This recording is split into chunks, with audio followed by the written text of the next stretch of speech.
Let's take a look at some of our Alaska news for this Friday morning, beginning with a story in North Pole, as police were questioning two people yesterday after a man was seen yesterday morning near North Pole with a gun. Of course, not entirely unsurprising that someone in Alaska would be walking around with a rifle that has a scope on it, but for whatever reason, the police were called, and North Pole High, North Pole Middle, and North Pole Elementary were put on lockdown, with the police sending out regular updates saying that there was no danger to anyone. They apparently saw the man getting into a car and driving off. Then the car was sought as a suspect vehicle. When they found the two people, they didn't have a gun. All this very sketchy in the details, and I'm sure it'll be coming out in future days. Once again, people on high tension when they see a gun anywhere near a school.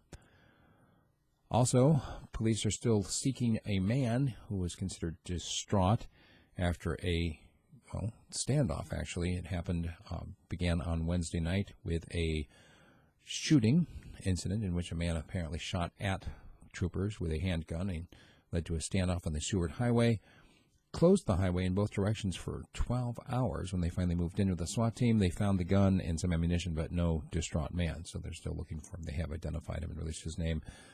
Multiple locations were left without power on Thursday morning because the crews that were responding to the avalanche that had knocked out the power were stuck behind those very same police barricades. Flags, by the way, you may have noticed, were down yesterday, lowered to half-staff in honor of Senator John Glenn, who was laid to rest at Arlington yesterday. By the way, in case you have not been paying attention to this whole Real ID Act,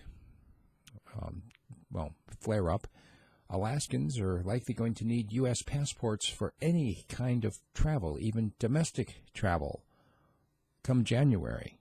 And then in June, if you don't have a Real ID compliant identification card from the federal government, you won't be able to get onto a base either, if you're an Alaskan.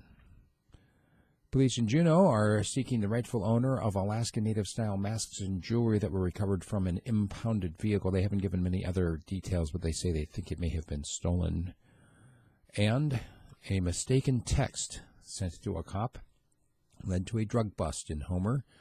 Basically, the policeman had texted this fellow as a potential source for something else. That fellow, thinking that the cop was someone else, sent a text offering drugs for sale. He's now in jail.